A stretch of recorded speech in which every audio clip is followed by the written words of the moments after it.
Hey guys, it's Stephen here, back with another video. I'm back with another match preview. The games are coming thick and fast at the moment. City play Sheffield United tomorrow. I know you're thinking, what's going on here with the angle? It's a slightly different camera because this guy just decided to go flat as I started to record. So I'm using an old camera, you pain in the little ass. But anyway, back onto the video. City play Sheffield United tomorrow.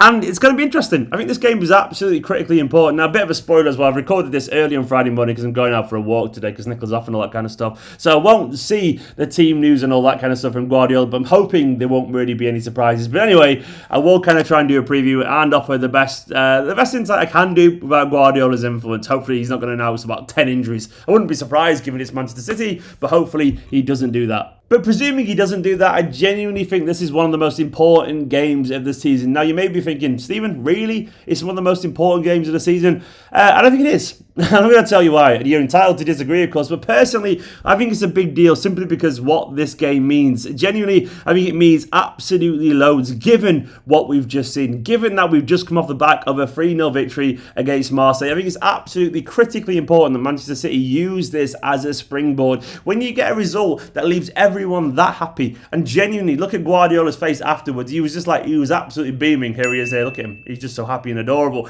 When you got the face that happy there, you have to follow it up with a performance that warrants that kind of smile, genuinely. Because if you don't, the damage could be absolutely crushing. Having a victory that good, everyone being that happy, and then following it up with an underwhelming, disappointing performance is the kind of thing that can really crush morale. It can really crush momentum, and that word is absolutely key. We need to find some momentum now. We've had a great performance here, and we need to turn it into now into something real, into something that actually matters. There's no point having a performance like that against Marseille, then throwing it all away and turning in another insipid, disjointed and uninspired performance. This has to be important. It has to mean something now. And surely it actually can mean something. Guardiola will know that that should be the default setting now, that the players should perform to that level and that he should perform to that level too in terms of his team selections. And it's all about the players now, whether they can keep it up. And I'm hoping that they see the severity and the importance of this game. I genuinely think it's this big a deal, and fingers crossed Guardiola does too, because this could genuinely be where our season starts. You know, get a run of games now, get 4 or 5 victories in a row, and all of a sudden City look like City of old, even without a striker. And maybe it just sets us up nicely for having someone like Gabriel Jesus back as well. In terms of the team news, well, as I was saying, I have recorded this before the press conference. Once Guardiola drops some kind of injury bomb. But as far as I'm aware at the moment, things, touch wood, and I'm touching my table here, hoping for the best. As far as I'm aware, there are no new fresh injury concerns. And it looks like our squad is starting to find a little bit of momentum. It could be that Nathan Ake is back. Guardiola did hint before the Marseille game that he should be back very, very soon. So Ake back as well would be another wonderful addition to the team at the moment, because I would love Ake back. Because imagine suddenly that defence, that Ake, Walker, Diaz, Laporte defence, that's just chef's kiss of a defence. It's genuinely strong, it's genuinely feisty, and it's genuinely really good. But other than that, I don't really know. Obviously, there'll be no Gabriel Jesus or Aguero, Uff and Ndidi at the moment. Likewise, Benjamin Mendy. But we are getting a slightly stronger squad at the moment, with some people like Laporte and Kevin De Bruyne coming back. So hopefully that will be absolutely critical. In terms of the lineup, who knows, man? Who knows? I want to see another unchanged lineup. Genuinely, I want to see City really double down on what worked so well the other day. I mean, I don't see the point in having one of our best performances so far and then undoing it all so willingly. Why unpick something that worked? Guardiola talked afterwards in his press conference after the Marseille game how important that width was. And I want to see that again. Hopefully, whatever we do, we try and emphasise and double down on that width. That balance that he brought us, that we were spreading the play and all that kind of stuff. And I want to see a lineup, whatever it's going to be, that really tries to emphasise that, simply because I think it works best for us, and simply because I don't think we're at our most creative at the moment. So if we're not at our most creative, we need to make sure the pitch feels as big and as open as possible, because that'll only, of course, give Sheffield United some problems. So onto the team. It's going to watch just be what we've seen previously. No, seriously though, I'm expecting to see something similar. I mean, personally, Ederson is obviously going to start in goal. I would actually start the same back four, unless Ake's there. If Ake's back, I would start Ake actually,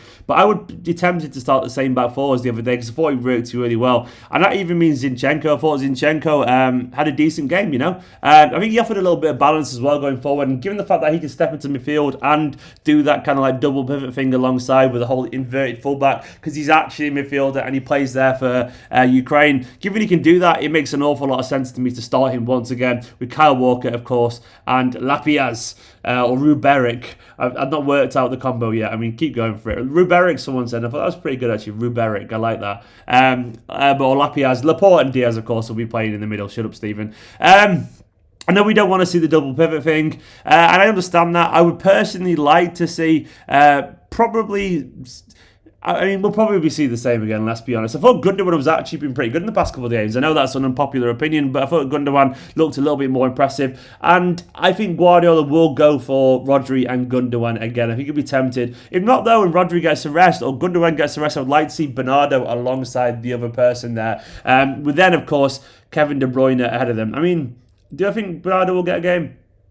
Do you know what? I'm going to say Rodri gets a rest, surprisingly, and gets a rest, and we see Bernardo and Gundogan alongside Kevin De Bruyne in midfield. That's a big claim, and it might not happen, but I'm going to go for that anyway. And then I want to see the same forward line, personally. Will it happen? I don't really know, but I want to see Foden on the left again, because he was absolutely excellent. I'm almost certain Foden's going to start this game. He pretty much played his way into the team, and rightfully so. You know, Foden was brilliant the other day, so I don't see any reason why he won't start this game. Then Ferran Torres is probably be our best bet. I mean, maybe it should be Liam Delap. I would love it if it was Liam Delap, but I don't think that's going to be the case. But Ferran Torres might be the guy who starts through the middle. I mean, he offers a little bit more of a physical presence than Raheem Sterling, so I don't. I prefer that. I think he's a more natural finisher as well than Sterling. I don't think either of them are great strikers, but I think one's probably more suited than the other, and it's probably Ferran Torres.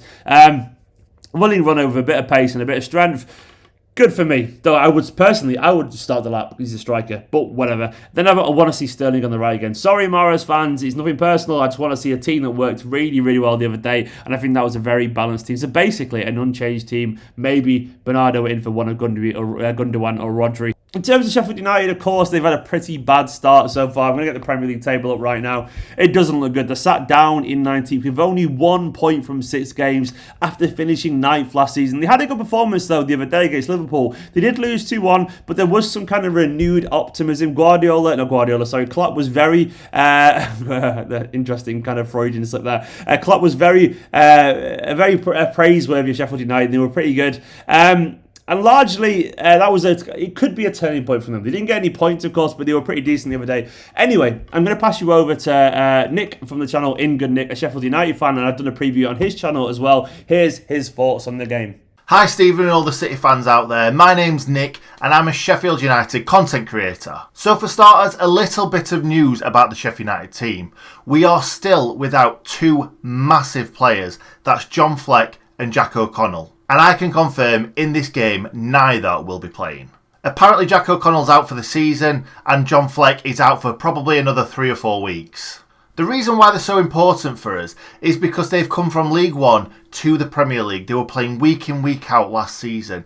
And they're kind of both down that left-hand side and they both link up together. So obviously, with losing both of them, that left-hand side is left a little bit bare. And the players that are playing on that left-hand side aren't used to playing week in, week out. And that's probably one of the reasons why we've not been as good as we were last season as we are this season. We're trying to kind of adapt our playing away because we've got nobody else like Jack O'Connell to do that overlapping centre-back role. So whoever plays there are definitely playing a lot deeper and aren't getting forward anywhere near as much as what Jack O'Connell would be. You've probably realised that we've only picked up 1 point in what seems like about 1,000 games played this season. But last weekend we went to Liverpool, we went to Anfield, and we actually played well. We created chances.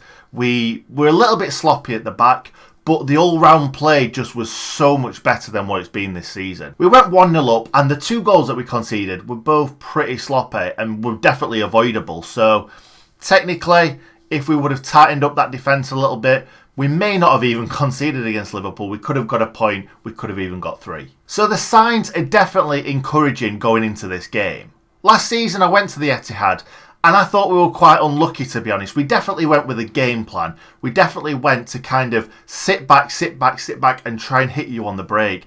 And that's exactly what we did in that first half. At half-time, it was 0-0, but Lys Mousset scored a breakaway goal where he was offside by a nose hair, really. But we were really unlucky in that game because first of all, Mousset scored an offside goal, and then John Fleck gets impeded by the referee, and then Aguero scores. And Lys Mousset is also injured in this game. I didn't mention him in with John Fleck and Jack O'Connell because I don't think he's as important to us as those two are. But going back to last season at Bramall Lane, I think you pretty much bossed us. We only lost 1-0, but for me, I just think you were the better team all game. We only had one shot on target and had about 30% possession. This time, the score could be absolutely anything because I think both clubs haven't started the season great. However, there has been encouraging signs for both teams in the last game. I don't think there's going to be a lot of goals in this game. My head is saying 1-0 City, but my heart is saying a draw. Maybe even Sheff United to nick it. I know I'm a dreamer. You don't need to tell me that. But like I said, I think it's going to be a hard-fought game, not many goals in the game,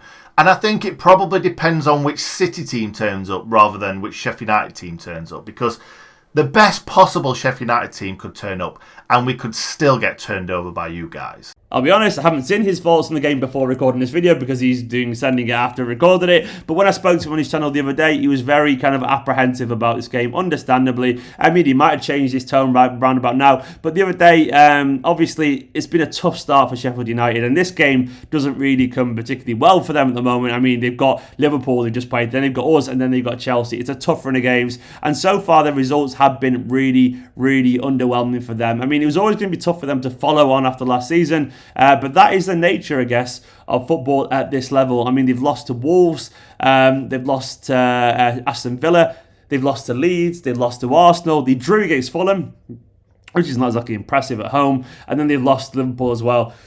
Which makes me think it's all set up for Sheffield United victory against us. No, seriously, they've got some decent players.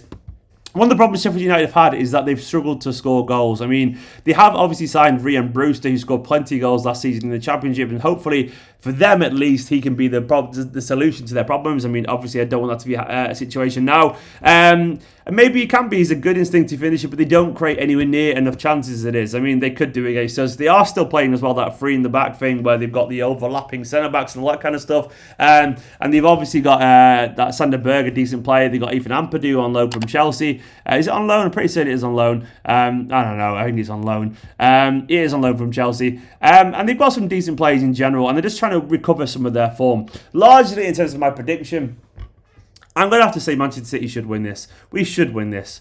Please win this, Manchester City.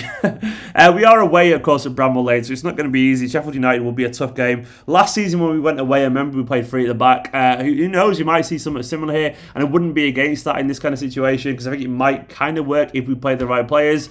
But I'm expecting this to be a tough game, but hopefully this can be a game that we show that momentum. I'm going to say Manchester City should win this. I'm going to be confident and say 3-1. I reckon it'll be a really close game, but a late goal will add the gloss on the scoreline and we'll get the third, and hopefully it'll be a bit of a battle, but a memorable one. Guys, that is just my prediction. Do let us know down in the comments what you make it of this game. Hopefully it's weird camera, it's slightly different camera angle, and camera isn't too dissettling. For now though, let me know down in the comments what you make of the game and your predictions and your lineups, all kind of stuff. Like, comment, subscribe, and I'll see you soon for another video.